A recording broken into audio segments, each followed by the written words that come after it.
Greetings everyone, I'm Jeff from the Overwatch team. We're here to talk about esports today. So esports is incredibly important to the Overwatch development team.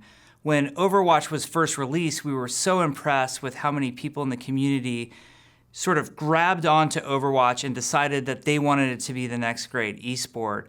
And throughout the year, we were developing things like the Overwatch World Cup and Overwatch League.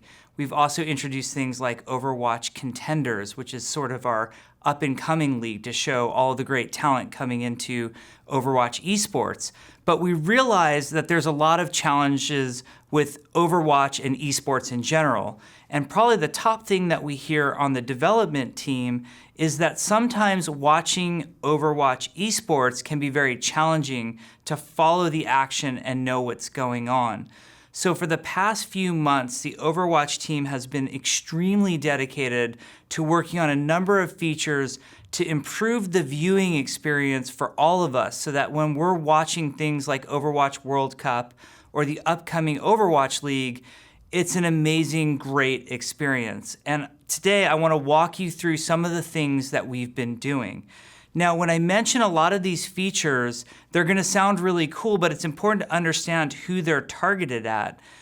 Besides the Overwatch development team working on esports, we have a lot of dedicated folks who are working tirelessly to make the esport great. Obviously, there are people like team owners and players, you guys know about them, but there's entire broadcast crews who are working to make Overwatch the most viewable experience possible. And many of the tools that I'm about to talk about are really targeted at making their jobs better so we can all enjoy watching even more. So the first thing that we're adding to Overwatch Esports, and you will see it premiered at the Overwatch World Cup at BlizzCon November 3rd and 4th, is the concept of team uniforms. So all teams that qualified for the World Cup in the finals at BlizzCon will have a team uniform that are both home and away colored. The home team is always in the darker, more saturated colors, and the away team will always have a lighter color palette. Overall, we call this system not only the team uniform system, but team color paletting that we're doing. And what I mean by that is besides the teams each having a distinct uniform, so they're not always going to be the red team and the blue team anymore, is that we are doing things with the visual effects, so things like heroes' tracers when they're shooting their guns, or when explosions are happening, all of those things will adopt the home or away team color of that particular team. We're also completely updating the entire user interface or heads-up display to incorporate these team colors as well. We want to make it super obvious that you know which team you're watching and which player you're watching at all times. So we think both the team uniforms and the team paletting will really help with that player and team identification.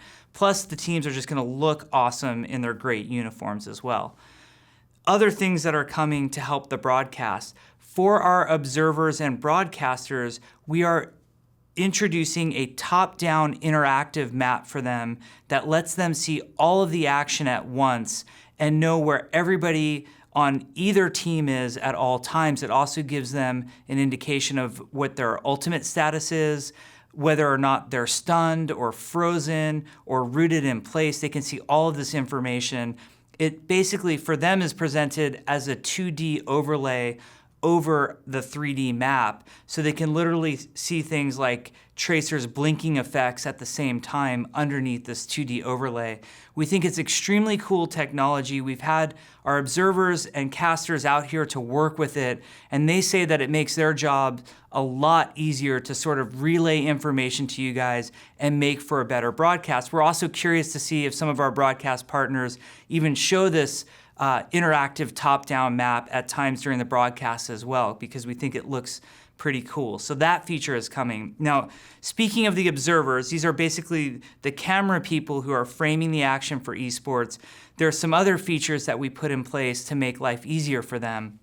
One is something that we call our third-person smart camera. So now when you observe the game in third-person mode, there's a smart camera that will automatically follow the action and smooth out the camera so it's not quite as jerky as if a human being was moving it. We think this makes for a much better viewing experience in third person. We know that third person spectating can oftentimes be controversial, and we want to make it as good as possible and as smooth as possible. And the cool part about the smart camera is that it knows where the action is at all times and is smartly following that action. So we think that will help the observers a lot. The other thing that we added for our observers that we think is a really great feature is the ability for them at any point to, through the kill feed with a special broadcaster interface, go in and select a replay of any moment from the kill feed, replay that moment with complete time scaling and repositioning of cameras at all times. We're hoping that how this surfaces to us at viewers at home is that we get these really cool instant replay moments framed up in awesome cinematic ways. So we're really looking forward to that feature as well. Now, when you run an esports tournament, there's a lot of administration that goes on that can oftentimes be the cause of errors in the broadcast. There can be human errors in setting up teams. Just getting 12 players into a lobby can often be a cause for human error. You put somebody on the wrong team. So we've made a complete automated tournament interface for our people running tournaments to be able to set everything up ahead of time to try to minimize the amount of human error we're currently seeing in esport productions. We think that'll be great. And we've done other things to help in that direction as well.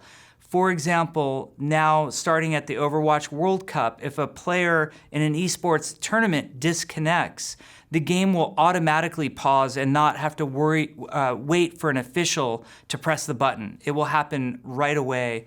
And we've done many, many things like this to sort of preserve the integrity of the competitive state of the game.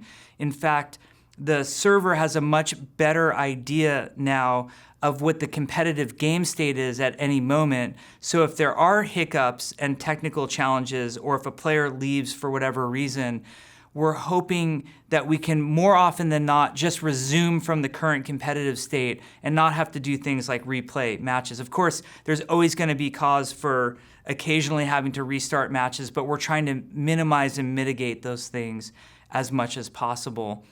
There's a lot more in terms of esport features that are being worked on. It's something that we're extremely dedicated to.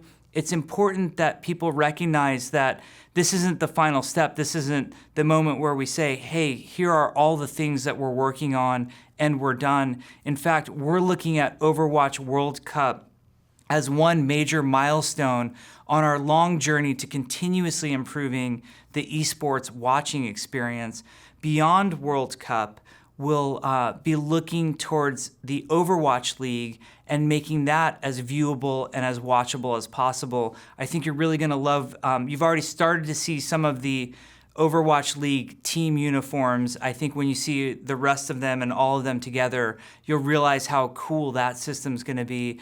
I hope that you end up being a player like me who at one time didn't know a lot about esports or wasn't particularly interested in esports, but over time grew to be a huge fan of it because I'm such a fan of all these games that we're playing that feature esports. It welcomes more people to our family, and I think it's extremely important for the entire game ecosystem for there to be a highly competitive space for our top players to really prove out who's best at Overwatch. So please join us for the Overwatch World Cup, which will be happening at BlizzCon. You'll be able to view it online.